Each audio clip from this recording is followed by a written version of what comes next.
we come to one of the incidentals to pass the morning. In fact, it's not like that at all, because Max is, I think, one of our leading scientists of consciousness in this country. Not only that, I think I would like a nice round of applause for Max, because today, or this year, is his 50th year that he has been studying consciousness.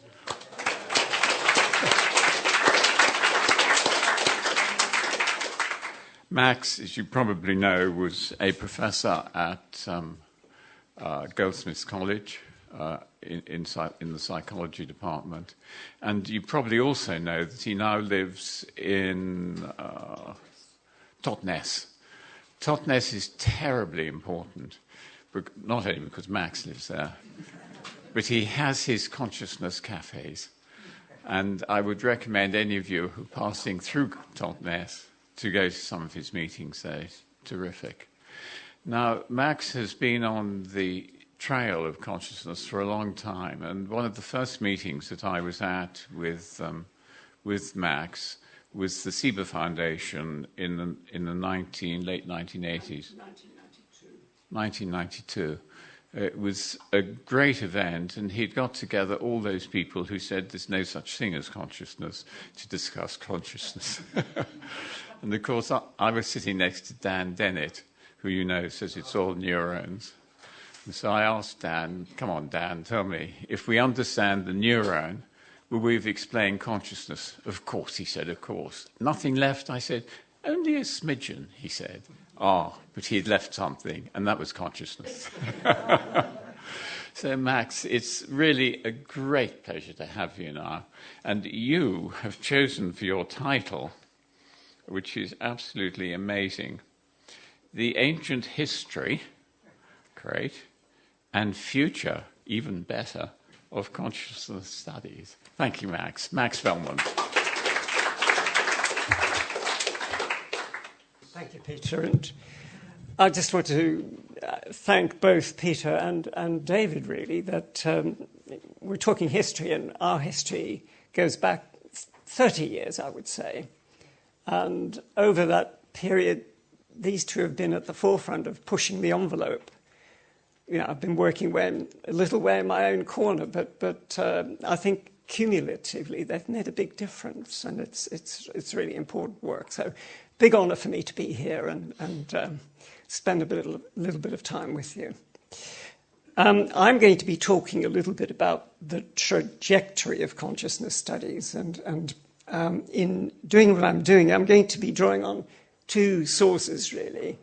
One is my main book, which is Understanding Consciousness. That's its second edition. And in terms of the kind of theoretical position that I find useful in order to make sense of the whole area for myself, which will link in certain ways with many things that you recognize. But also another project which I've been involved in very recently, where I was asked by Routledge in, I think, about 2016 to do a collection of major works on consciousness. And the only remit from the publisher was pick any major works you care to do, no more than 1,600 pages in all, structured into 4 books. And I thought, this is impossible.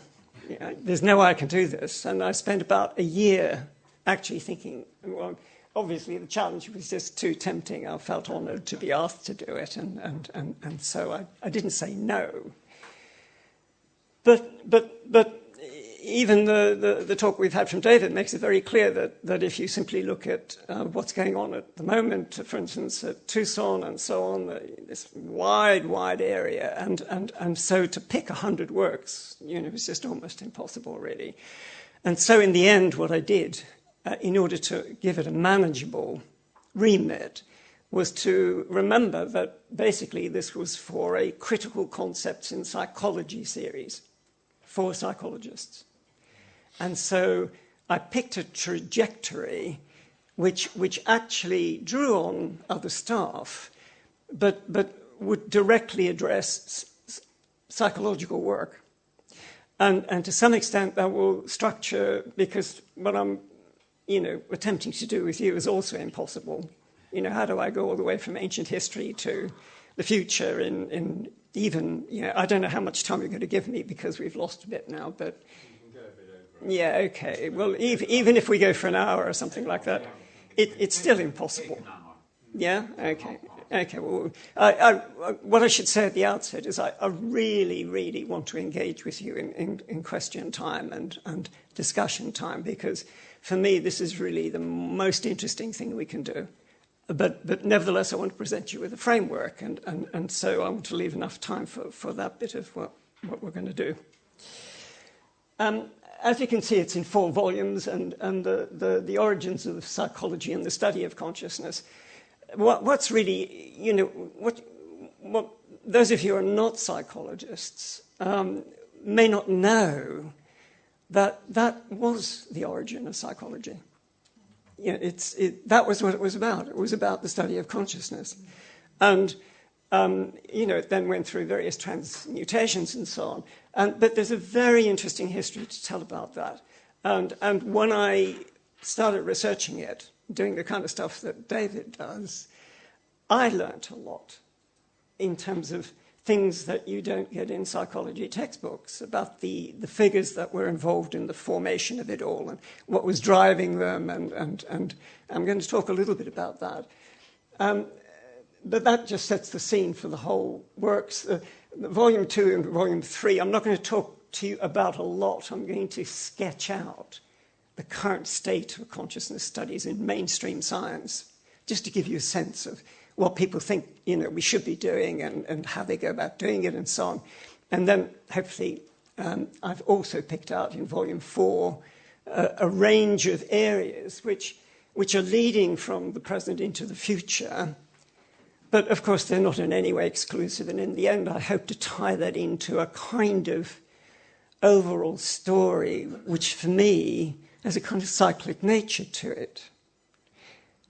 And as a kind of beginning theme, I just picked out a little bit of the preface from my Understanding Consciousness, which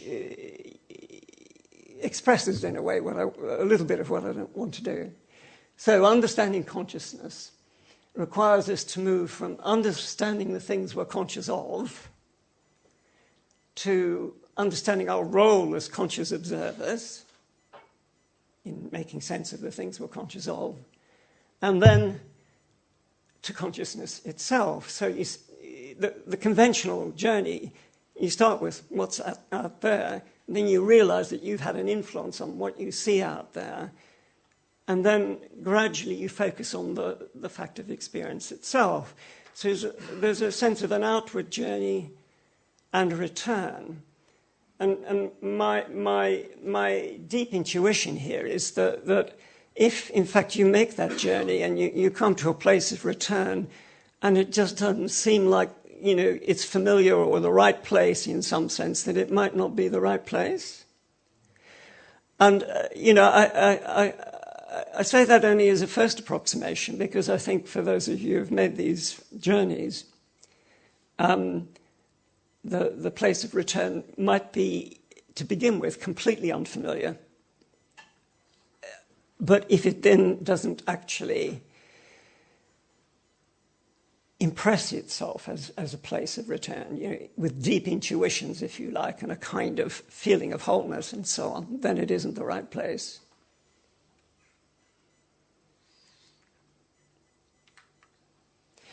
And one of the things that I just found fascinating, and I think there are all sorts of reasons for giving you this, and one is that later on in the conference we're going to hear a little bit about the work of Emilius Boratinos.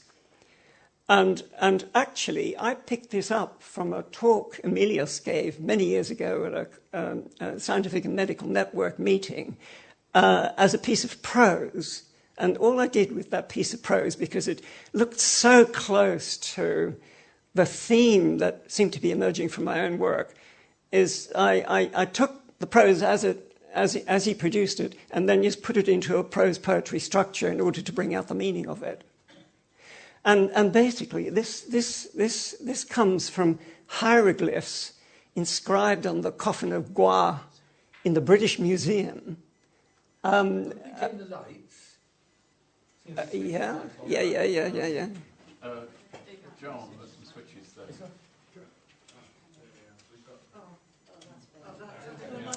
Yeah, okay, so this is the revelation of the soul of Shu.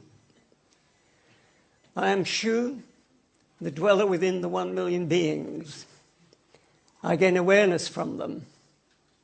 I disseminate to his own generations the word of the one that creates himself from himself. The generations will identify me with the great mystical ship steered by him who liberates his being from his own self. For I have seen the abyss becoming I. He knew not the place in which I became, nor did he see me becoming his own face. I forge my soul in creating the concept of my soul within the dwellers of the lake of fire.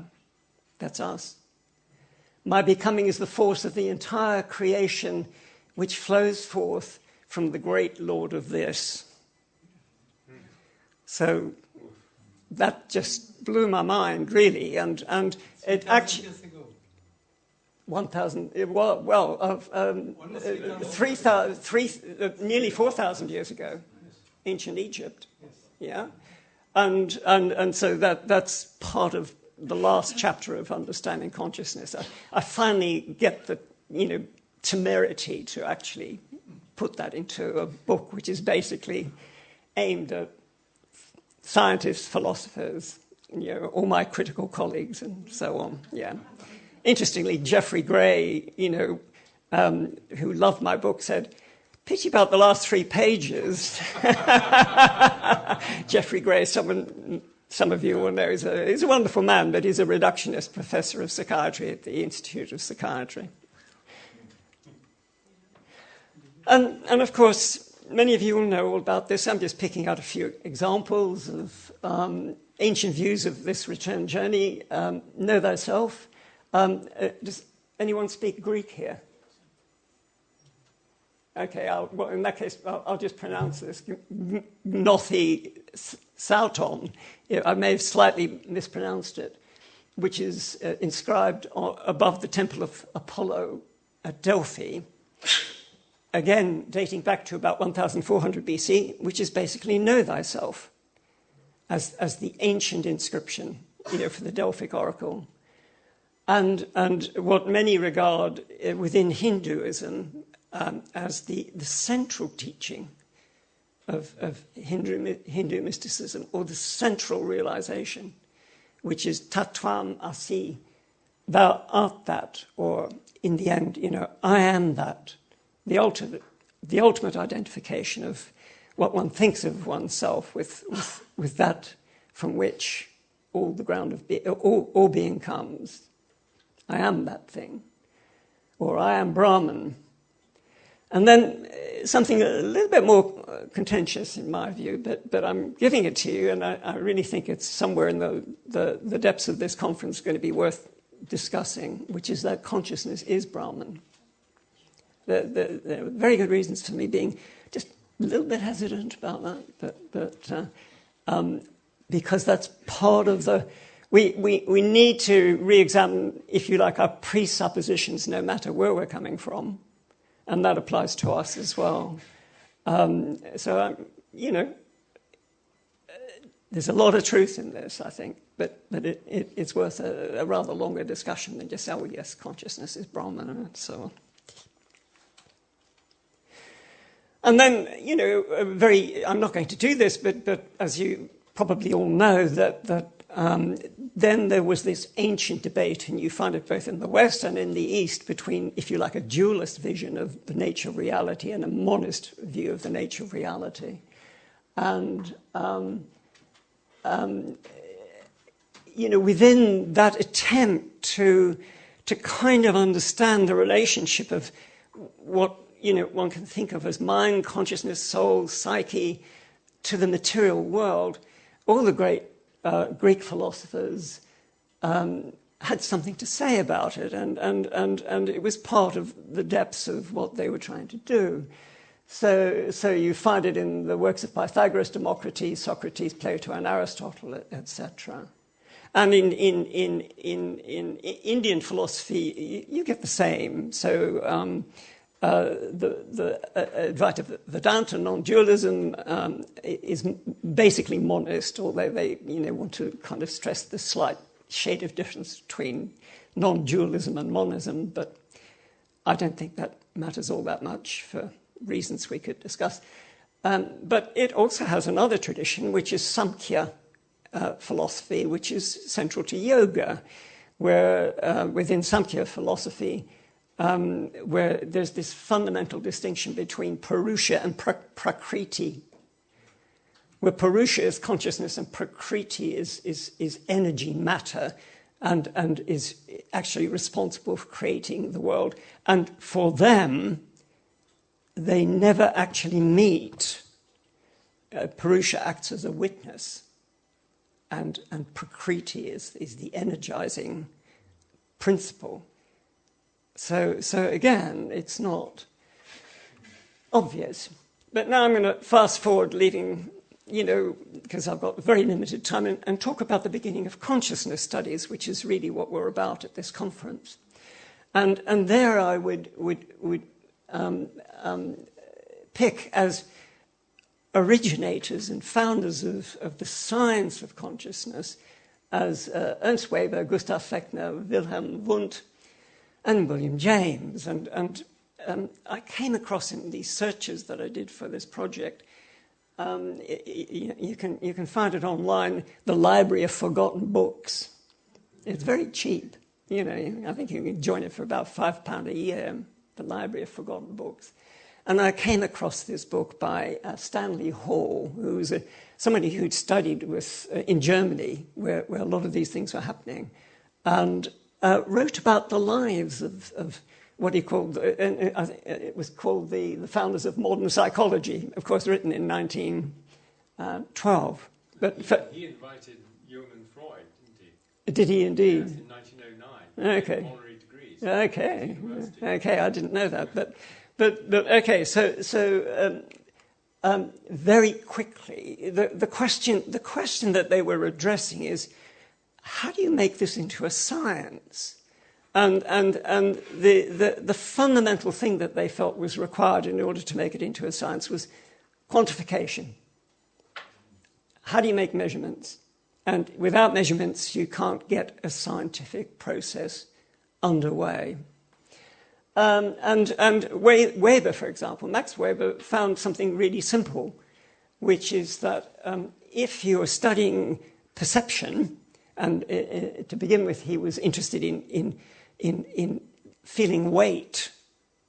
If you've got a weight in your hand, and you've got a heavier weight, how much heavier than it does it have to be before you can notice a difference? So a minimal perceptible difference. And what he found is that the heavier the initial weight, the heavier the bigger the difference had to be. So there was an exponential relationship between changes in perception and the initial state of perception. And that was expressed as the Weber fraction. And that was translated by Gustav Fechner into a general law which applied across all of perception. And the fraction itself was different depending on whether it was vision or audition or tactile experiences and so on. But the amount of change, the just noticeable difference, had a logarithmic relationship to the initial state. And that became the WEBER-FECHNER law. And that is one of the it is the oldest and one of the few actual mathematical laws in psychology. And it applies only in certain ranges, but it is a very general truth about how perception works. And so basically, what they were starting to do was saying, okay, there are physical things out there, and we can change them, manipulate them, but we've also got experiences of those physical things. What's the relationship between our experiences and these physical changes? And that's what you find in psychology textbooks. What you don't find is why Fechner was doing it.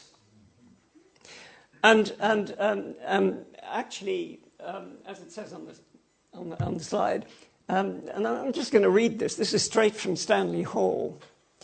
Fechner was originally a professor of physics. However, one of the defining characteristics of Fechner's life is that he suffered a disease very much akin to initiatory sickness, known among shamans. In 1840, his eyesight began to fail him. Soon he could neither read nor write. He found he could not eat or drink, and he was unable to endure society. He lost all control over his thoughts or his attention. His dreams tormented him. His own state seemed to him like the condition of a puppet. By the end of 1843, people believed him to be incurably blind and completely insane. He spent months in solitude in a dark room, and at a deeper level within himself, he never lost hope. It was in this state, literally the dark night of the soul, he felt he was called upon by God to do extraordinary things for which his suffering had prepared him. He recovered after this self-perception and soon discovered within himself even greater physical strength and psychic sensitivity.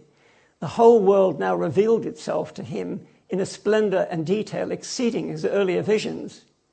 He resumed his academic work no longer in physics, but as a philosopher. This work led to some very cogent philosophical explorations into the nature of consciousness itself, from here to his pioneering experimental work in psychophysics. And this is the philosophy he developed. He said the physical world is one of law, and we must assume that the spiritual world is no less so. There must then, a priori, be some exact mathematical relation between the physical and the psychical, some law of concomitant variations, for all that is psychic is but the self-appearance of the physical and material process that runs parallel to every conscious process. Every psychic process presumes an exchange of energy which is only parallel to the physical process and never involves any transition between the psychical and physical. There is only one psychophysical energy, the underlying one, and psychic life is not a translation of one into the other, but is only the inner side of the same thing, and the other one is the outer side of the same thing. So the psychic never loses any of its value. Now that's going to puzzle some of you because it's a bit unfamiliar to you, but it's very much in the realm of Spinoza's thinking, and it is what's called a dual aspect theory of mind. It says that the fundamental nature of mind, or whatever you care to call it, nature in Spinoza, or God in Spinoza's work, manifests in two complementary ways. And we are manifestations of that. Our brains are one manifestation, our experiences are another manifestation, and the underlying process produces the correlation between them, if you see what I mean. And that's actually the position I arrived at independently in my own work in consciousness studies. So I was amazed. In fact, people like Harold Atmanspacher, many, many years later, like 30 years after I developed my own work, said, "Have you properly read Fechner?" And I said I hadn't, because he hadn't been translated, properly into and I hadn't come across this book and so on. So I was really interested and intrigued to see something so close. But, this is part, I'm not saying it is like that. I know that it makes sense to think about things like that. And, this is part of what the discussion is about. And, there are many different views about this basic subject. I'm going to breeze through WUNDT simply because I have limited time. But one thing I do want to say about WUNDT is that he formally introduced introspectionism, an attempt to inwardly investigate what was going on in consciousness and try and classify all the different things that were going on. But he's often castigated in psychology introductory textbooks as pre-scientific and so on. And the idea is he was just an introspectionist, and that project failed. But again, I found on looking more deeply into the subject that he was far more sophisticated than that. And he actually dissociated himself from a psychology solely based on introspection, because he recognized that what was actually happening in consciousness was also dependent on what was going on in the brain. And what was going on in the brain was also dependent on what was going on in the external world. And so he argued for a more precise science that combined all these three things and actually, was the forerunner of modern neuropsychology.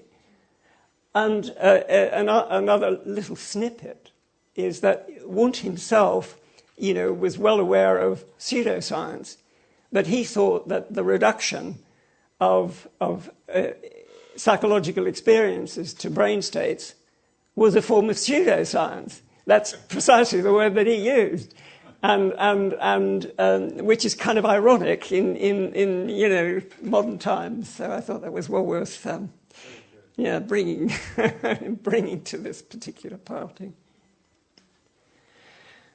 Then, of course, William James, great man, and for many psychologists, the favourite psychologist, and often why he's even the favourite psychologist for psychologists is because his book, The Principles of Psychology, which actually, in a way, sketched out many of the functional differences in mental processing, which are still explored to this day.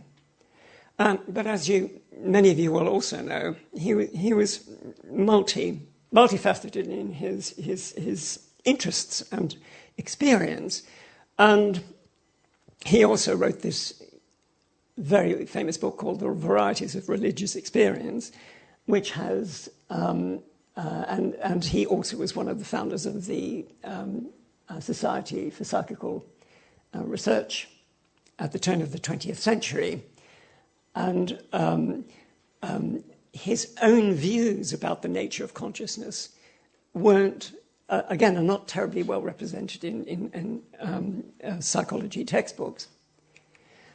And something else that's really interesting about James, which again, I didn't know, but it's really interesting, is that in his day, he and his friends also experimented with mind-altering substances. In his case, nitrous oxide, laughing gas. And this is a quote from him about his own experiences and those of his friends. Some years ago, I myself made some observations on this aspect of nitrous oxide intoxication and reported them in print. One conclusion was forced upon my mind at that time, and my impression of its truth has ever since remained unshaken. It is that our normal waking consciousness, rational consciousness as we call it, is but one special type of consciousness, while all about it, parted from it by the filmiest of screens, there lie potential forms of consciousness entirely different. We may go through life without suspecting their existence, but apply the requisite stimulus, and at a touch they are there in all their completeness.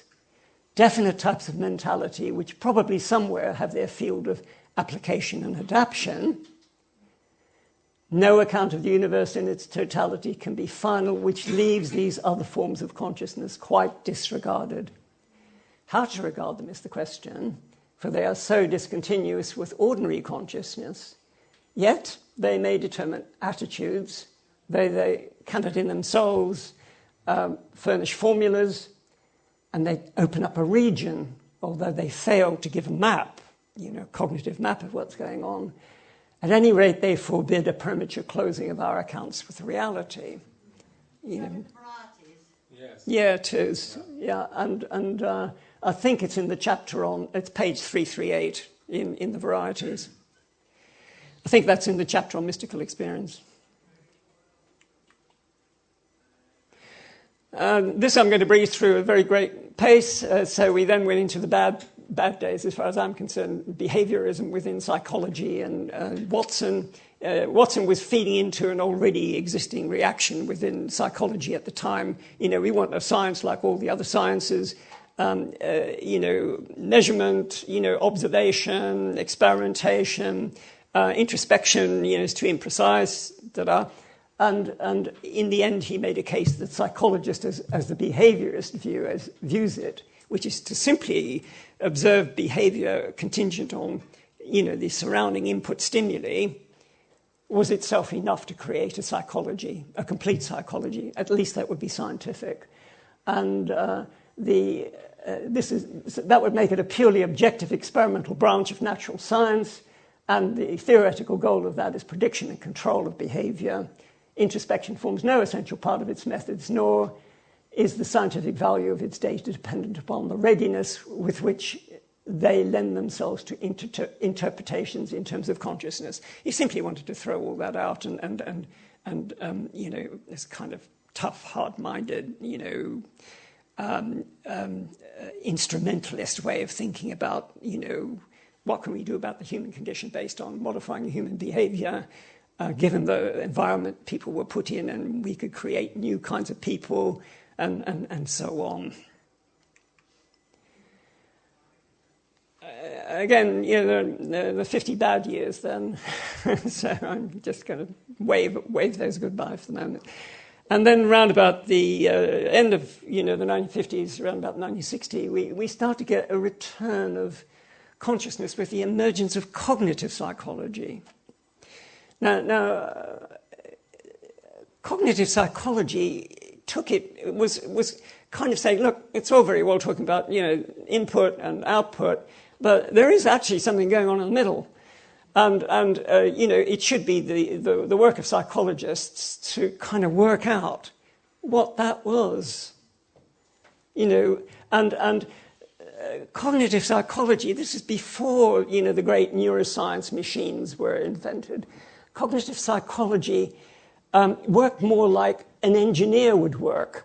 It was, you can think of, actually I did an engineering degree before I went on to do kind of philosophy and psychology and so on. And one of the exercises for engineering undergraduate is you're given a black box. It was literally a black box. And there was an input wire and an output wire. And you fed signals into the box, and then you looked at the output from the box on an oscilloscope or any other measurement you care to measure. And on the basis of the input and the output, you tried to work out, what the box was doing and give a functional description of it. And basically, that's what psychologists did. They'd get subjects, give them stimuli of various sorts, observe their behavior, and then make inferences about the intervening processes that would explain why actually people reacted in the way that they did given the input. And this became extremely sophisticated enterprise, very much developed in terms of systems. So information processing, human information processing, now became the metaphor for mind within psychology, and has been, and still is, the main metaphor for mind. Yeah, interesting. Again, often lost in discussions of people who haven't had to be educated in all this and so on. And, physics doesn't deal with that, for example. But that's what psychologists do, and this is mainstream psychology. It isn't in any way. This is what they do. And I'm not going to go into too much of the details of this, but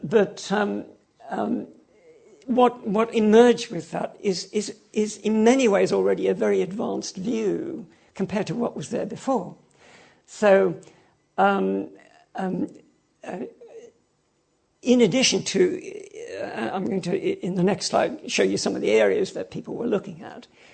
They were also interested a bit in consciousness towards the later end of this. Most of this didn't refer to consciousness to begin with, but there was a broad consensus that consciousness was associated with processes that required novel or complex functioning, as opposed to purely automatic, well-practiced, and relatively simple functioning. So the idea built on something that we all recognize, that to begin with, if we're trying to do something new, we have to be consciously aware of all the things that are going on. But once you kind of practice them, and they kind of just go on automatic. And, like driving a car, and you can have a conversation while driving a car or whatever. So there was a movement from conscious processing to unconscious processing, if you like. And so there was, insofar as they thought about what is consciousness doing, maybe in studying that move, we can kind of pick out the things that, consciousness is adding to the functioning. And that's a model that it's one of the earliest ones, 1969, gives you just a sense of how they thought. So in this model, you've got physical signals, and this is going into the sensory system, so this is perception. And then you've got pre-consciously various mechanisms for analyzing those input signals, pattern recognition and so on. And on the basis of pattern recognition processing, you access, your long-term memory traces of previous experience with those input signals. Of course, you don't attend to everything going on, and what you attend to depends on what's pertinent or not. So all the things that are going on which are not pertinent, that you're not attending to, don't go through this long process. But at the end of this, you kind of combine your analysis of the input with your previous experience of that kind of input, and that's what comes to short-term memory, and that's what you're actually experiencing. So consciousness is now being, linked to attention, linked to, a lot of, the end product of quite a lot of preliminary processing, and that's the kind of thing that they were doing. But lots of other things were going on as well. So if you trace, the influences around about the 50s and 60s, from the 1950s, there was this explosion of interest in mind-altering substances, particularly LSD. And again, not a lot of us know that there were over 1,000 research publications over the next 15 years before it was outlawed, made illegal. And what is up there? There were about 40,000 people involved in those studies. And then it started trickling to a close as various governments got worried about what was going on, and Sandoz stopped producing the stuff. And then within cognitive psychology as such, from the 1970s onwards, there was gradually increasing reference to consciousness, associating it with different parts of functioning. And it was also assumed at this time that it was itself a function of the brain. So this is functionalist reductionism. This is the Dan Dennett, story. That actually consciousness itself is a function which interacts with other functions to enhance behavior. And it was all sort of within the context of a kind of Darwinian evolutionary model of, what makes it more effective adaptive functioning in the world. And you might have heard, the typical things it was associated with was the result of attention, and sometimes with attention itself, which doesn't make any sense, but that's what they said, with what's in short-term memory. Short-term memory is kind of what's present in my, memory now, as opposed to all the things that happened to me yesterday, which maybe are in my memory somewhere, but not present now in my experience. And this goes all the way back to William James, who associated consciousness with what he called primary memory, or the psychological present, as opposed to the psychological past. And long-term memory, the storehouse, is the psychological past. And, the very sensible sort of ways of thinking about these things. And later, the notion that the consciousness itself might be a central executive system of the kind that you get in computers, kind of the controller, if you like, but thought of now as a in computational terms. And later thought of Bernie Bars, for instance, quite famous these days, produced something called the global workspace model of consciousness. And basically what he did was to gather together, and reshape a little bit, but mainly gather together ideas that were floating around in the previous 2 decades and develop them. And that's still going on. If you're looking at what's missing, even within conventional psychology, there was little concern over this period with non-cognitive functions. There's the assumption that consciousness is entirely brain-based. In the non-cognitive functions would be the whole area of affect, the fact that emotions, feelings, motivations, how do you get those into how do you get a feeling into, information processing model and all that stuff. Even if you give it the central executive function, then you can still assume it's just a part of what the brain is doing. It's brain-based. And it was the case and still is the case that the study of extraordinary experiences in parapsychology are largely viewed within mainstream as pseudoscience. And consciousness, certainly during those years, was not taught as a separate subject in mainstream psychology departments. And at that time, consciousness studies no longer didn't exist. And that was kind of the state of the world when I got interested in it, so I took a bit of a gamble, really. It was kind of empty. And then, but if we start getting into, the present and the enduring problems, what's happening in the here and now, I find from my own attempts to kind of bring some systematic order to this plethora of things which exists, in the field, that to a large extent you can group them into 4 basic problem areas. So the first one is, what is it and where is it?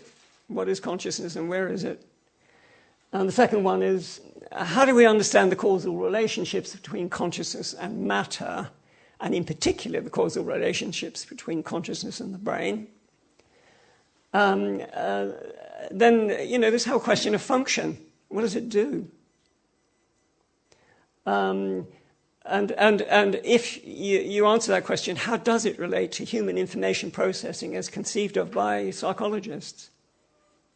How does it enter into, if it does, into human information processing? And then problem 5 is kind of a different order. What are the appropriate ways to examine consciousness to discover its nature? What features can you discover with first-person methods, and what features require third-person methods? And then how systematically can we relate the findings that you might arrive at from these 2 different approaches to each other? That broadly, obviously there are many ways of doing this, but largely you can split it into those areas. And then if you look at the kinds of things that the psychologists do, these are some of the areas. So what's the relationship between unconscious, pre-conscious, and conscious processing? So unconscious processing is simply that goes on and never reaches consciousness. Pre-conscious processing is processing that results in a conscious experience. Unconscious processing may also result in a conscious experience, of course, but whether there's some sort of access to consciousness makes a difference between those two. What's the actual relationship between attention and consciousness? How does consciousness relate to learning, to memory? What's the role of visual imagery? How do we think of sleep, dreaming, and consciousness? Some of sleep has, no dreams and so on. And how do we study consciousness in dreams? How does consciousness develop in human infants? And what about consciousness in non-human animals? All these are large areas. And it's important to know this, that's what psychologists do. And then we get into the whole business that you probably will know about, the whole area of trying to find the neural correlates of consciousness, the disorders of consciousness following brain injury, the challenges for NCC research, that is, there are fundamental problems in trying to find the neural correlates of consciousness. In fact, as a snippet, I might just mention to you that there's a 2016 paper by Koch et al. In Nature Neuroscience, more or less saying that none of the things that they thought were the correlates of consciousness actually are the correlates of consciousness. Really, it's a pretty good paper, actually. It's very, and he was one of the ones who, absolutely led the charge, and very hard to find anything that you can reliably say is the set of correlates of a conscious experience. And then the whole business of left versus right brain, which you've heard of multiple times, much explored. The neuroscience of free will. And then these are all active research areas, and then a reintroduction of how do you develop these complementary first and third person methods in order to further that. And amongst one of the things I've also done, one of my books, edited books, The Blackwall Companion to Consciousness, it has 54 reviewed chapters, on both science and philosophy, which straddle these areas, and written by, obviously, the experts in the areas and so on.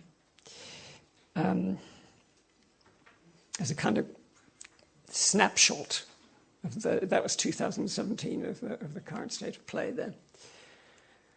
Well, now the recent trends then. So, and this is ongoing science, as opposed to something that isn't happening. It's still happening, but it's recently happening. You get more sophisticated integrative first and third person research programs. So there's a Paris group based on the work of Francisco Varela, originally, but very much led now by Claire Petit-Mongeon, who have developed very detailed methodologies for examining the minute intricacies of a particular experience. It's called the elicitation interview method. Very interesting. There is something called descriptive experience sampling, which was developed by Russ Hurlburt over many years, which samples, you get a beep at some point in the day, you're carrying a little beeper, and you have to kind of just write, what was I experiencing at this moment? Yeah, and then you chart that. And interestingly, it's such a simple technique, but you learn a lot about somebody in terms of where their mind is, throughout the day, and you get interesting differences between people, and sometimes they're diagnostic, and it's very simple, but it's another example of something going on. Then Don Price and James Barrell developed something Don Price, a psychologist, James Burrell's a psychologist. Don Price was a what do you call the surgeon of the maxofacial, surgeon, but a leading world expert on pain. And they developed this experiential neuroscience where they completely accepted, the irreducible ability of the first and third person perspectives, and then developed a very detailed program for developing this. So if any of you are actually working in this area, I heartily recommend this book, which is one of the leading texts on this. Unfortunately, Don died now. Then something you probably do know, something or heard about, and there's the emergence of the field of contemplative science. Very interesting, involving the Dalai Lama, of course, but also initially, for instance, Alan B. Wallace, or is B. Alan Wallace? B. Alan Wallace, it's B. Alan Wallace, yeah.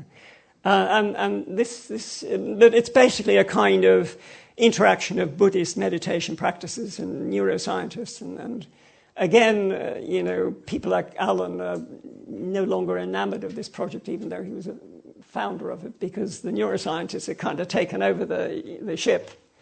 But it's there, and it's flourishing, and they fund work and so on.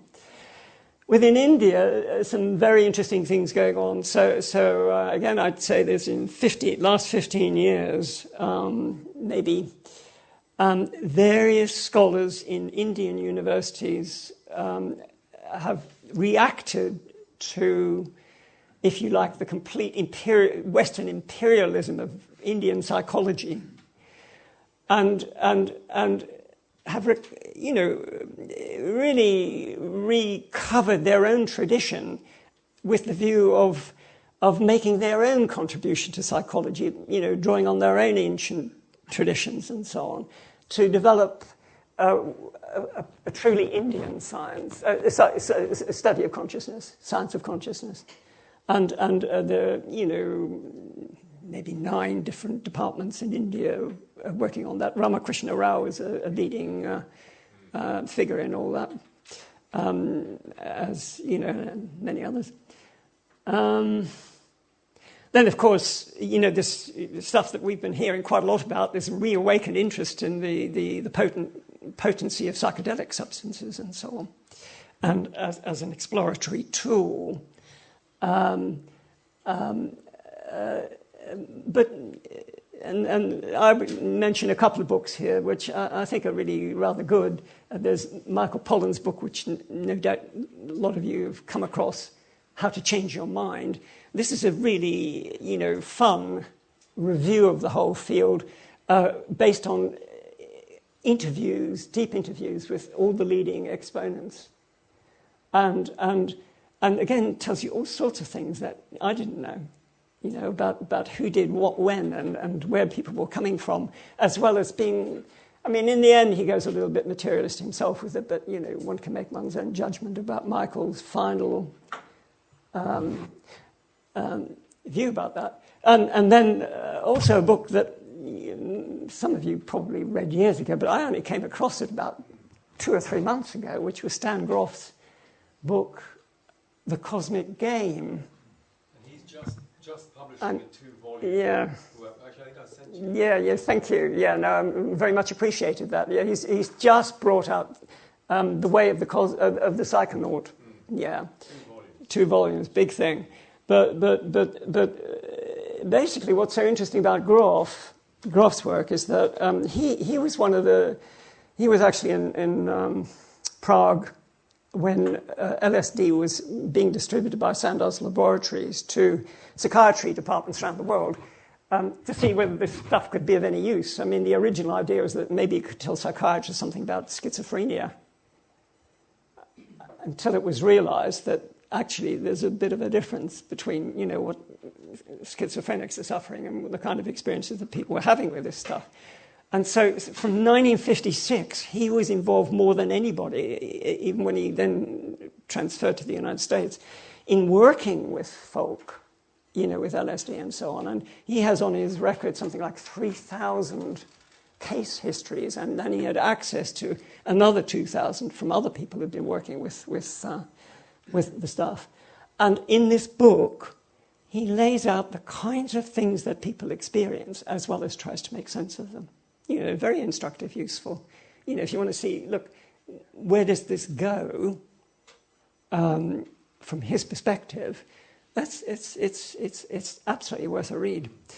And then, of course, and this is what we're doing here, there is this emerging attempt to integrate, understanding in a way that allows all these findings and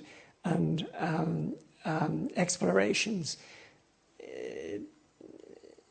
to be understood in a more encompassing model of our own nature, and the various sorts of monism that are being postulated, holographic approaches within physics, and so on.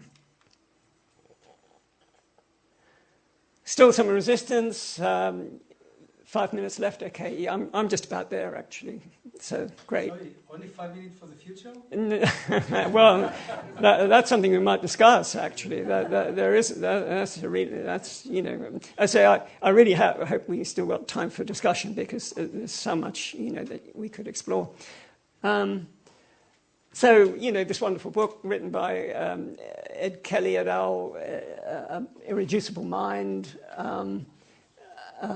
with the encyclopedic, listing of a whole range of phenomena that don't fit in very easily into the mainstream reductionist paradigm. It's about 800 pages.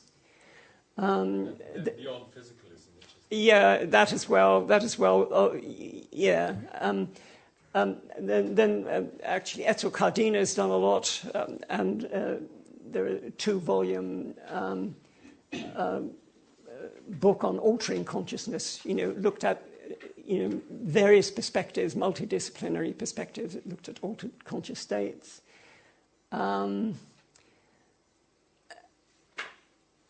But the tendency within the mainstream is still to explain these as disordered states of the brain, as opposed to as yet incompletely understood or experienced aspects of a deeper reality. And as you know, there's still conventional resistance to parapsychological effects of mind beyond brain, which is a big issue for the network, of course, as you find in studies of NDEs, ADEs, actual death experiences, so-called, and communication by non-normal means. So that's the rough state of play. In the volume I did on New Directions, I picked things that are pretty active, as opposed to not yet active, where there were major reviews that you could just pick up and see, okay, where's all this going? By people who've been working in these areas for a long time. So the whole issue of psychogenesis, the notion of mental causation on, affecting body, brain, and so on. In fact, the British Psychological Society, I'm helping to organise a conference actually on psychogenesis that takes place this coming September, focused on that issue. So this is a sales pitch, we're looking at different ways of doing that. Altered states of consciousness, including cultural as well as psychological and neuropsychological perspectives. For instance, the work done by Edsel Cardina and so on. There's a big flourishing activity in looking at the nature and effects of meditation, including particular focus on mindfulness practices. I mean, we might take that for granted now. Believe you me, 10 years ago, that meditation, in mainstream culture and mainstream psychology just wasn't, it was a minority pursuit at best.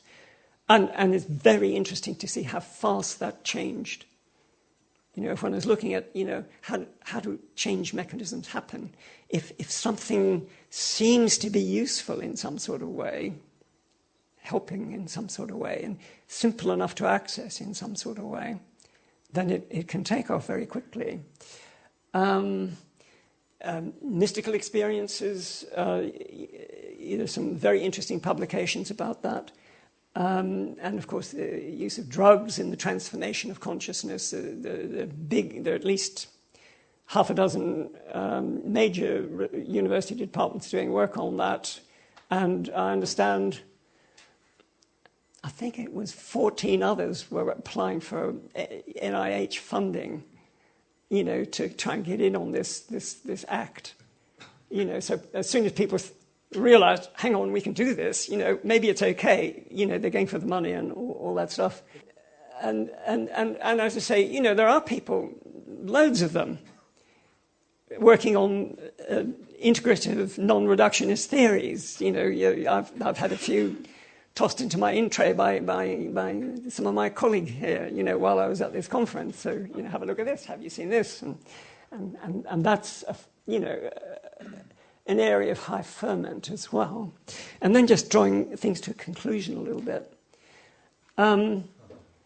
What I really like, in my own kind of thinking about this is a kind of iceberg model of where we're at, where our conscious experience, so to speak, is just the tip of the iceberg, and the bulk of our own, personal nature is, beneath the water. But what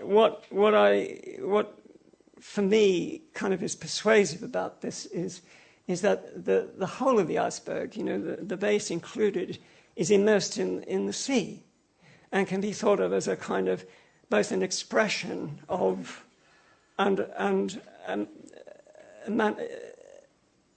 supported by, embedded in, So, the notion of being embodied and embedded in the whole of reality in a way, and then being very open as to, where the self begins and ends and so on, becomes, part of the journey in this way of looking at things. And then maybe the last slide.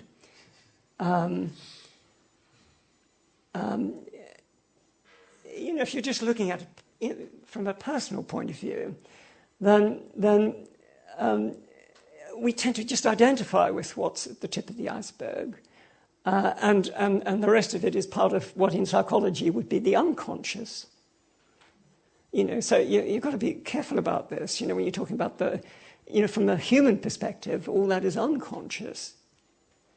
But two things. That's not to say that what's below human consciousness is not conscious to or in itself.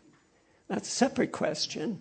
And also the process of self-realization, making one's deepest self subjectively real. This is what I mean by self-realization. Subjectively real would be moving the tip of that iceberg further down the iceberg, right into the unconscious realms and out to the sea. And that would be the ultimate expression of, the outward process, of the tip, and then the recovery process involving the return, which takes us back to the soul of Shu.